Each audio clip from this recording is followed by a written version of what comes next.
நாளைக்கான வீடியோ தாங்க வந்திருக்கு. வீடியோ வந்து சூப்பரா இருந்துச்சு அப்படின்னு தாங்க சொல்லணும். இந்த எபிசோடில வந்து நம்ம இந்து இருக்காங்கல்ல, அவங்க வந்து எப்படி இறந்தாங்க அப்படின்னு சொல்லியிருக்காங்க அப்படின்னு தாங்க சொல்லணும். அதெல்லாம் பார்க்குறதுக்கு நம்ம சேனலை மட்டும் மறக்காம லைக் அண்ட் சப்ஸ்கிரைப் மட்டும் பண்ணிருங்க. ஃபர்ஸ்ட் எடுத்தோன்னே இந்து வந்து ஒரு காரில் போய்கிட்டு இருக்கிற மாதிரி காட்டிக்கிட்டு இருக்காங்க. அந்த நேரத்தில் வந்து பின்னாடி வந்து லாரியில் வந்து ஒரு ரவுடியும் ஒரு டிரைவரும் வந்து ஃபாலோ பண்ணிட்டு வர மாதிரி காட்டிக்கிட்டு இருக்காங்க. அந்த ரவுடி வந்து சொல்கிறாங்க, ஒழுங்கா ஓட்டு, அந்த வண்டி நீ இடிக்கிற இடியில் வந்து உள்ளே இருக்கிற ஆள் வந்து ஸ்பாட்லேயே க்ளோஸ் ஆகணும் அப்படிங்கிற மாதிரி சொல்கிறாங்க. நீங்கள் ஒன்றும் கவலைப்படாதீங்கண்ணே, நான் நல்லா ஓட்டுறேன் அப்படிங்கிற மாதிரி சொல்லிட்டு அந்த டிரைவர் வந்து ஓட்டிகிட்டே வராங்க. ஒரு இடத்துல வந்து இந்து என்ன செய்கிறாங்க, லெஃப்ட்டில் வந்து கட்டாகி போயிடுறாங்க. கட்டாகி போன உடனே எங்கடா போகிற வண்டி, அவன் வண்டி அந்த வண்டி லெஃப்ட்டில் போயிடுச்சா, நீ நேராக போய்கிட்டு இருக்க அப்படிங்கிற மாதிரி வந்து அந்த டிரைவர் சொல்கிறாங்க. ஆனால் என்னண்ணே, அந்த அந்த பொண்ணு லெஃப்ட்டில் போகும் எனக்கு என்ன தெரியுமா, இருக்குண்ணே ரிவர்ஸ் எடுத்துகிட்டு போவோம் அப்படின்னு சொல்லிட்டு ரிவர்ஸ் எடுத்துகிட்டு திருப்பியும் விரட்டி வந்துக்கிட்டு இருக்காங்க. திருப்பி ஒரு இடத்துல வந்து நம்ம இந்து வந்து வளைஞ்சிடுறாங்க. அந்த டிரைவர் வந்து தப்பாக போயிடுறாரு. உடனே அந்த டிரைவரை வந்து நீ இறங்கி அந்த பக்கம் போடா, நான் ஓட்டுறேன்டா அப்படின்னு சொல்லிட்டு அந்த ரவுடி வந்து பின்னாடியே லாரி ஓட்டிகிட்டு வந்துக்கிட்டு இருக்காங்க. ஆனால் நம்ம இந்துக்கு வந்து டவுட் வந்துருச்சு, என்ன இந்த லாரி நம்ம எங்கே போனாலும் பின்னாடியே வந்துக்கிட்டே இருக்குது, யாராக இருக்கும் என்னவா இருக்கும் அப்படிங்கிற மாதிரி சொல்லிட்டு நம்ம லாரி மேலே வந்து டவுட் போட்டுக்கிட்டே வந்து இந்து வந்து போய்கிட்டே இருக்கிற மாதிரி காட்டுறாங்க. ஒரு ஒத்தையடி பாதையில் வந்து ஆளே இல்லை, அந்த இந்து மட்டும் போய்கிட்டே இருக்கிற மாதிரி காட்டுறாங்க. பின்னாடியே வந்து அந்த ரவுடி வந்து லாரியை ஓட்டிகிட்டு வந்து இடித்து தள்ளிடுறாங்க. போய் ஒரு பில்டிங் மேலே இடித்து அந்த கார்லேருந்து புகையாலாம் வந்துடுது. அதை பார்த்த உடனே அந்த டிரைவர் வந்து சொல்கிறாங்க, அண்ணே உயிரோடு இருப்பாங்கன்னு நினைக்கிறீங்களா அப்படிங்கிற மாதிரி கேட்காங்க. இடித்த இடி அப்படி கண்டிப்பாக ஸ்பாட்லேயே க்ளோஸ் ஆகிருப்பாடா அப்படிங்கிற மாதிரி வந்து நம்ம இவங்க இருக்காங்கல்ல, நம்ம அந்த ரவுடி வந்து சொல்லிட்டு இருக்காங்க. சரி கிளம்புங்கண்ணே, யாராவது பார்த்தா பிரச்சனை ஆயிரும் அப்படின்னு சொல்லிட்டு அவங்க 2 பேரும் அந்த இடத்த விட்டு கிளம்பி போயிடுறாங்க. அடுத்த சீனில் வந்து மனோ இருக்காங்கல்ல, மனோ வந்து வேலுக்கிட்ட பேசிக்கிட்டு இருக்கிற மாதிரி தான் காட்டிக்கிட்டு இருக்காங்க. வேலு வந்து சொல்கிறாரு, எப்படி மேடம் எல்லாம் கரெக்டாக இருக்கா, நீங்கள் என்ன நினச்சிக்கிட்டு இருக்கீங்க, ஏதோ ஒரு ஸ்டேஷனில் சும்மா எஸ்ஐயாக இருந்துக்கிட்டு சும்மா இருப்பேன் நினச்சிக்கிட்டு இருக்கீங்களா, எல்லா டீட்டெயிலையும் கலெக்ட் பண்ணி வச்சுருக்கேன், நான் இப்போ நினச்சா கூட உங்களை தூக்கி ஜெயிலில் வைக்க முடியும் தெரியுமா அப்படிங்கிற மாதிரி சொல்கிறாங்க. உடனே நம்ம மனம் இருக்காங்களா, மனம் வந்து கெஞ்ச ஆரம்பிச்சிடுறாங்க. மன்னிச்சிரு என்னைய, நான் தெரியாமல் பண்ணிட்டேன், ஏதோ எனக்கு வந்து எழில் மேலே இருக்கிற காதல், அவர் மேலே இருக்கிற பாசத்தினால நான் அப்படி பண்ணிட்டேன், இனிமேல் அப்படி பண்ண மாட்டேன், மன்னிச்சிரு அப்படின்னு சொல்லிட்டு அழுகிற மாதிரி காட்டுறாங்க.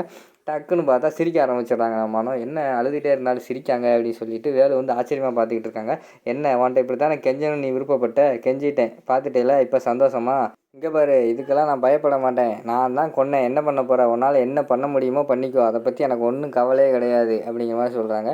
அப்படியா அப்படிங்கிற மாதிரி வேலை கேட்காங்க. ஆமாம் உன்னை பற்றி நான் சொல்லட்டுமா அப்படிங்கிற மாதிரி கேட்காங்க. எங்கே சொல்லுங்கள் அப்படின்னு சொன்ன உடனேயும், உன் ஸ்டேஷனில் ஒரு ஹஸ்பண்ட் அண்ட் மனைவியை 2 பேர்த்தையும் ஜெயிலுக்குள்ளேயே வச்சு அடித்து கொன்னையே, அது என்ன தெரியாது நினச்சிக்கிட்டு இருக்கியா, உன்னைய பற்றி எல்லா டீட்டெயிலுமே நான் வந்து கறந்துட்டு வந்து தான் பேசிக்கிட்டு இருக்கேன் சரியா, நான் இப்போ நினச்சா கூட உன்னைய தூக்கி ஜெயிலுக்குள்ளே வைக்க முடியும், அதை நீ மறந்துடாத அப்படிங்கிற மாதிரி சொல்கிறாங்க. சாரி மேடம், நான் அதை தெரியாமல் பேசிட்டேன் அப்படிங்கிற மாதிரி வேலு வந்து சொல்லிடுறாங்க. அப்படி வா வலிக்கு, இங்கே பாரு, உனக்கு வந்து அந்த தமிழ் வந்து வேணும், அதனால் நீ தமிழை கடத்தி கொண்டு போய் என்னனாலும் பண்ணிக்கோ, அது எனக்கு கவலையே கிடையாது, ஆனால் அது கூட நான் உனக்கு 4 கோடி ரூபா தரேன், நான் சொல்கிறத செஞ்சா அப்படிங்கிற மாதிரி சொல்கிறாங்க. உடனே பணம் வேணுமா வேண்டாமா அப்படிங்கிற மாதிரி வந்து நம்ம மனோ கேட்காங்க. வேணும் அப்படிங்கிற மாதிரி வந்து வேலு சொல்கிறாரு. அப்போ நான் என்ன செய்யணும் எப்படி செய்யணும் நான் உன்ட்ட இனிமேல் சொல்லுவேன், அதை மட்டும் நீ செஞ்சால் போதும் அப்படிங்கிற மாதிரி வந்து வேலுகிட்ட வந்து மனம் சொல்லிவிட்டு அந்த இடத்துட்டு கிளம்பிடுறாங்க. நேராக வந்து வீட்டுக்கு போகிறாங்க. வீட்டில் வந்து நம்ம இவர் இருக்கார்ல, எழில் வந்து சோஃபாவில் உட்காந்துக்கிட்டு இருக்காரு. என்ன எழில் சாப்பிட்டியா, என்னாச்சு அப்படிங்கிற மாதிரி கேட்காங்க. சாப்பிட்டேன் அப்படிங்கிற மாதிரி சொல்கிறாங்க. உடனே எழில் வந்து கேட்காங்க, என்ன மனோ மணி வந்து 10:30 ஆயிடுச்சு, ஹாஸ்பிட்டல் போகலையா அப்படிங்கிற மாதிரி சொல்கிறாங்க. இல்லை உனக்கு உடம்பு சரியில்லை, அதனால் உன் கூட வந்து நான் இருந்துக்கிறேன் அப்படிங்கிற மாதிரி சொல்கிறாங்க.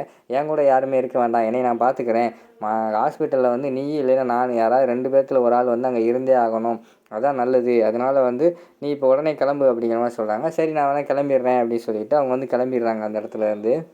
அடுத்த சீனில் வந்து நம்ம மேலே வந்து இவர் சோஃபாவில் பெட்டில் படுத்துருக்கிற மாதிரி காட்டிக்கிட்டு இருக்காங்க. நம்ம யார், நம்ம எலியில் இப்போ கீழே வந்து நம்ம தமிழ் வந்து யோசிச்சுக்கிட்டு இருக்காங்க. என்ன சார் வந்து சாப்பிட்ருப்பாரா சாப்பிட்லையா, நம்ம போய் சாப்பாடு கொடுத்தாலும் வாங்க மாட்டார், கோவப்படுவார், நம்மளை வந்து திட்டுவார், அதனால் வந்து நம்ம கொடுத்த சாப்பாடையும் சாப்பிடாமல் இருந்துக்குருவார், அதனால் என்ன பண்ணலான்னு யோசிச்சுக்கிட்டு இருக்காங்க. அது கூட காவியா போகிறாங்க. காவியாவை கூப்பிட்டு, காவியா நான் ஒன்று சொல்லுவேன் அதை மட்டும் செய்றியா அப்படிங்கிற மாதிரி கேட்காங்க. சொல்லு என்ன செய்யணும் அப்படிங்கிற மாதிரி கேட்காங்க. மேலே வந்து அப்பா ரூமில் இருக்கார், சாப்பாடுக்கு நேரம் ஆயிடுச்சு, நீ போய் சாப்பாடை மட்டும் கொடுத்துட்டு வந்துடுறியா அப்படிங்கிற மாதிரி சொல்கிறாங்க. நான் போக மாட்டேன், வேறு என்ன வேலைனாலும் என்கிட்ட கூட நான் வந்து செய்கிறேன், சாப்பாடு மட்டும் அவர்கிட்ட கொடுக்க மாட்டேன், அவர் என்கிட்ட கொஸ்டின் கேட்பார் அப்படிங்கிற மாதிரி சொல்கிறாங்க. கொஸ்டின்லாம் கேட்க மாட்டார், நீ போயிட்டு வா அப்படிங்கிற மாதிரி சொல்கிறாங்க. நான் போகவே மாட்டேன் அப்படிங்கிற மாதிரி காவியா சொல்லிடுறாங்க. அடுத்து வந்து தமிழ் வந்து சொல்கிறாங்க, காவியா நீ ரொம்ப நாள் என்கிட்ட கேட்டுக்கிட்டு இருந்தேன் ஒரு ஹெட்செட்டு, நான் அந்த ஹெட்செட் உனக்கு வாங்கி தரேன், நீ போய் சாப்பாடை மட்டும் கொடுத்துட்டு வா அப்படிங்கிற மாதிரி சொல்கிறாங்க. ஹெட்செட் வாங்கி தருவியா, நிஜமாவா அப்படிங்கிற மாதிரி கேட்காங்க. நான் நிஜமாக வாங்கி தரேன், நீ போய் சாப்பாடை மட்டும் கொடுத்துட்டு வா அப்படிங்கிற மாதிரி சொல்கிறாங்க. அப்போ கொடு அப்படின்னு சொல்லிட்டு சாப்பாடை கொண்டு போய் அவங்க அப்பாவை எழுப்பி கொடுக்காங்க. எழில் எழுப்பி, அப்பா எந்திரிங்கப்பா சாப்பாட்டுக்கு நேரமாச்சு அப்படிங்கிற மாதிரி சொல்கிறாங்க. எந்திரிச்ச உடனே நம்ம ஆனந்த கண்ணீரே வந்துடுது நம்ம எழிலோட கண்ணில். சார் நம்ம பிள்ளை இப்படி சாப்பாடு கொண்டு வந்து கொடுக்குறாளே அப்படின்னு சொல்லிட்டு, குடும்பம் நான் சாப்பிட்றேன், இந்த சாப்பாடை டாடி ஃபுல்லாக சாப்பிட்ருவேன் சரியா அப்படிங்கிற மாதிரி சொல்கிறாங்க. சாப்பிடுங்கப்பா அப்படின்னு சொல்லிட்டு காவியா வந்து சந்தோஷமாக போயிடுறாங்க. அடுத்த சீனில் வந்து தமிழ் வந்து ரூமுக்குள்ளே போகிறாங்க. அதாவது குழந்தைங்களோட ரூமுக்குள்ளே போகிறாங்க. அங்கே எல்லாருமே ஒவ்வொரு வேலை படிச்சுக்கிட்டு எல்லாம் வேலை செஞ்சுக்கிட்டு இருக்காங்க. என்ன எல்லாருமே படிக்கிறீங்களா அப்படிங்கிற மாதிரி கேட்காங்க. ஆமாம் எல்லோரும் படிச்சுக்கிட்டு இருக்கோம் அப்படிங்கிற மாதிரி அபி சொல்கிறாங்க.